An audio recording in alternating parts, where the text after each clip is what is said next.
Hello, welcome back to the channel. Antoinette here, and let's go into another VR for my tags, hashtag spooky season tags, the playlist, and connecting you to other channels and hopefully vice versa for tags to do throughout spooky season.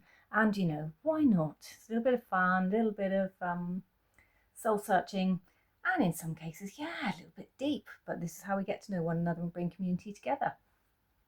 This one is a VR to Psychopomp of the Void and Draven Michael. And this one is called hashtag witchesintothevoid. So it's about stepping into the void. Now, if you haven't been over to see Psychopomp of the Void's channel, then I do recommend you going over and checking her out. I often refer to this creator as somebody who likes to twist my melon. They have some really, really out of the box thoughts and perceptions. And it's just, yeah, I think it's just worth going and listening, even to their response to this tag, because it's a complete departure from anything that even I am familiar or know about. So I'm joining in, as I say, so go and give both channels some love. And this is going to be 13, and it's described as 13 soul-stirring prompts. And these are getting us to reflect on the energy of Samhain. So I've put some cards here just for you to look at. It'll be a bit of a visual, really, as I kind of fumble through this. I could have done it as a spread, but I think I have a few more spreads within this set of tags, and I didn't want you to be overwhelmed with spreads, because apparently you don't all like watching spreads being done. So I don't know what to say about that. You're all more interested in watching cards and collections. So we're going to do a deep dive into the season of alchemy of the soul of this one. As I say, 13 prompts, and the first one is called the Autumn Breeze. So I am using a mixture of Seasons of the Witch, Mabon and Samhain decks today, plus the White Witch's Oracle from, I can never remember her name, and is this the Samhain Oracle cards from Amethyst Ascension? I've got them in the right order. But that one's just to get you going. So Samhain invites the magic and dreams to envision. We have the Apothecary Cabinet, because I thought, what a great way to start off going into the dark season, because this is the time where we've dried out, or we've dried out our herbs, and we're starting to restock. And the point to this is that you are meant to be sowing your intentions. You're not casting and doing, but you are re-energizing, recollecting, thinking and planning. This is about planning for the light side of the year. So the Apothecary Cabinet, I felt, was a really good one to start here. So without practice, without befriending them, they are strangers in your path. So it's a good time to sit down with those energies and work out what you want to do with them. And then Honour the Past is shaped your present, because we are moving into All Souls Eve and All Saints Day. So the Autumn Breeze, what essence does Samhain hold for you? How do you sense the veil thinning? So I'm just going to keep overlaying on the table here. How do I sense the veil thinning? I don't normally, if that makes sense. I normally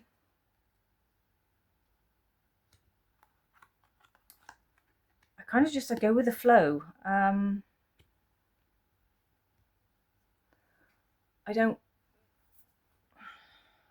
not a massive energy feeler. I am aware that I feel the winds, but I haven't quite worked out what all of that means to me. I've been trying to work out what they mean for a couple of years, and it doesn't. I'm not a natural wind divination witch, but apparently the wind wants my attention, so I'm trying to work out what it does, what it means, what it's bringing.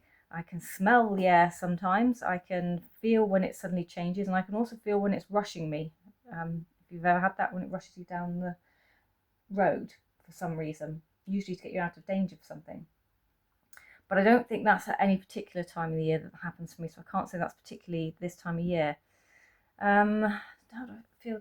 I mean, maybe in my dreams, but again, I haven't been tracking my dreams for very many years, so I don't know that I get more prophetic dreams at certain times of the year. But that would be something worth considering, wouldn't it?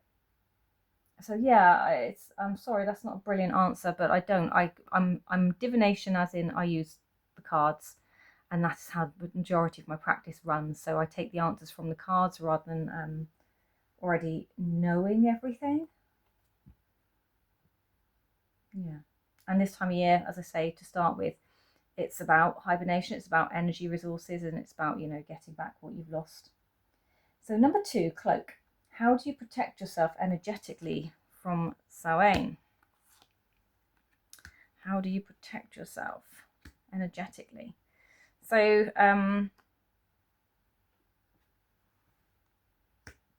I just thought, well, the whole season is about protection. The whole season is about renewal. It's about strengthening, taking that moment to fix, to bolster. So I'm not focused on much else, but more myself, my home, my hearth, and that would be the time that I might take to strengthen up my protection around my home. I might consider different times sprinkling my protection salts and things around the edge of the home. I may create the herb bundles that I put around the edges of the home and further afield outside to create a bigger boundary around my home. Yeah, neighbours often wonder what the hell I'm doing, but I'm not going to tell them. So yeah, I think that's probably what I do, so to protect myself energetically. And then I hibernate. This is the hibernation season. That's the point to it for those of us that live in this part of the world and have evolved from this part of the world, and our whole heritage and ancestry is from the part of the world where you go into the dark months for 6 months and you come back out into the summer season. So that is a natural evolution of what we are and what we do and why this happens, and why the Samhain is sometimes, I don't know yet, people call it the rebirth, the new year. I'm not 100% convinced, but I can see why. It's just a few months earlier than New Year in January. If you finish creating and it was a moon cycle, we're now coming into the cycle where we are in the kind of dark moon phase and moving into the new moon. So I can see why you might class that as a new year. But yeah, each to their own. There is no set rules, as people have kind of started to say now. As we evolve, we learn, we grow, and we alter, and things adapt to suit the new way of the world, right? So I think it's just an adaptation of what's going on. So for the harvest, what are you ready to collect and release from this year's work? So sort of foraging was really cute. What am I ready to collect and release from this year's work? Well, that's a good question. I haven't actually made my sum of it yet. I'm definitely ready to release all the carnage of the influences of the outside world. I am definitely ready to release how do you put it? Dictatorship through ego of others that are unable to see when it's their ego leading rather than allowing freedom of expression, thought, and speech, perhaps. And that goes both ways. In the moments of reaction, it's really hard to remain grounded and focused and calm. And that's not a good place to respond or react or be. So I think I'm definitely ready to release that. I don't know what, because 2025 started with WTF on the on that calendar.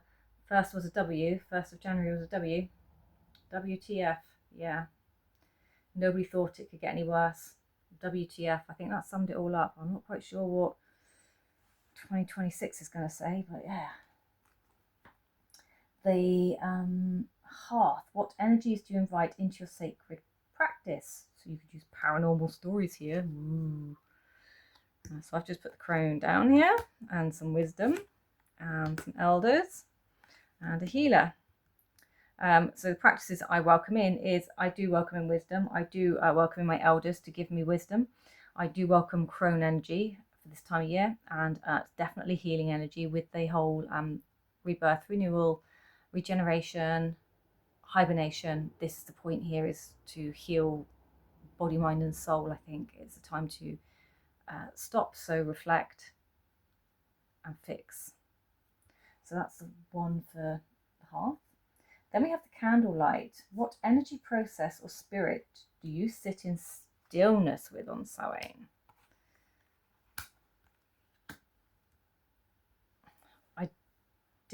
I do divination. I don't work with spirits. I don't work with deity.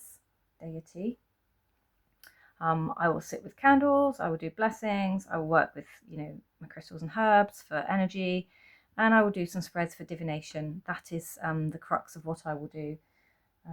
I may celebrate. I may have, have a Halloween party. It's always fancy dress for a Halloween party, and I will share with my friends. There will be a bonfire. There will be, spicy cider, hot ciders. There will be food and things to share, and the general sharing of the party and what's going on and what's gone before. So we'll leave that one.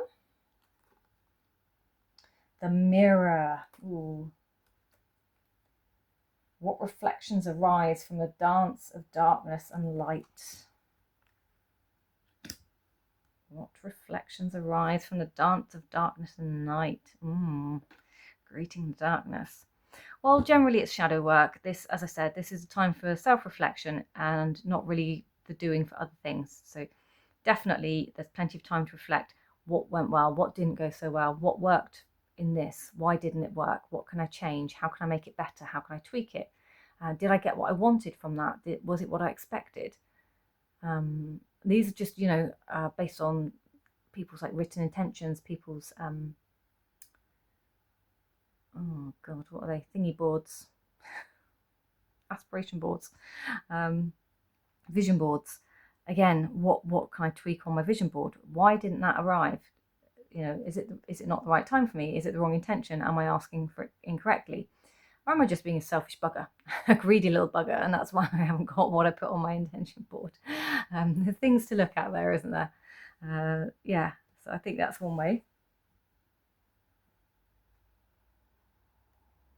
The death. What must you finally let go of? Oh, wait a minute. Sorry, I had a few more cards to go with this. I completely didn't realise. The Book of Shadows, the Power, and the Cord.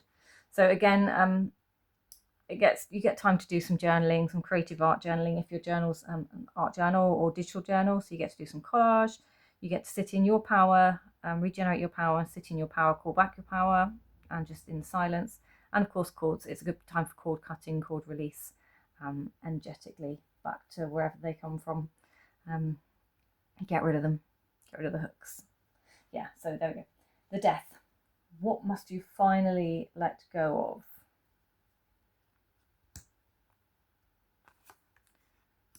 Of course, death comes grieving. So I just thought graveyard for burial. And then we've got grief and journey. So it's a journey, it's a process, right?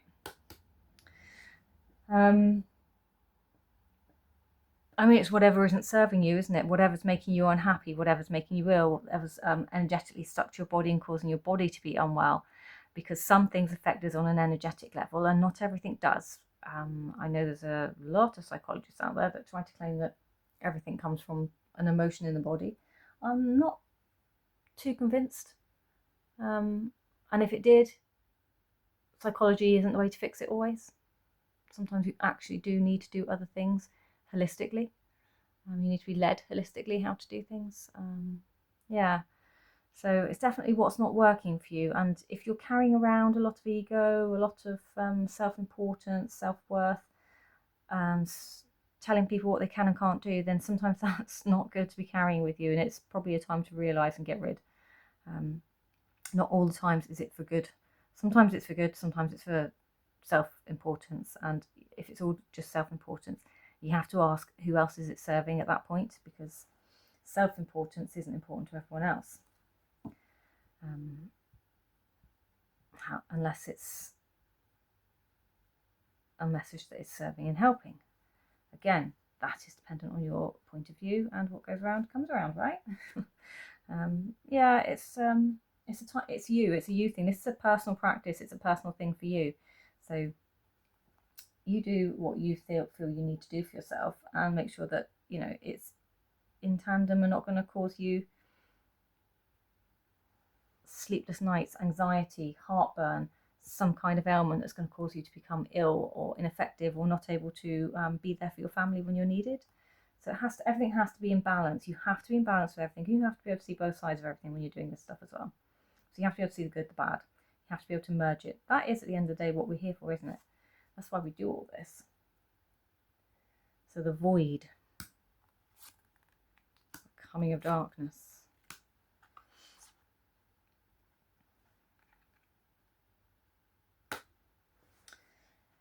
What have we got? So your experience of entering the inner underworld or encountering the unseen. I mean, I don't enter the inner underworld, depending on what you're calling the inner underworld. I do shadow work, yes. I do it through cards, yes. Do I meditate and travel in? Do I go on journeys? Do I astral project and go off? No, I don't. I keep myself fairly grounded, and that's how I do my practice. I try to avoid voices and seduction. Seduction is such an easy place to go. It's a bit evil, really. That's a little bit of a devil card. And voices, you've got to be careful with the voices, because the voices in your head aren't always good either. So you do, again, that brings back that whole balance thing. And, the coming of the darkness, when all the lights are dimming and life is withering at the core, are you ready? So that's like a self-journaling prompt, isn't it? What are you bringing in? What's coming? So you have to go and find your nothings and work out what you need to deal with. And sometimes you need to go and get help for that. And that's no bad thing. The fact you recognise it's a massive thing. And I think that's a good place to recognise yourself, because you've seen yourself.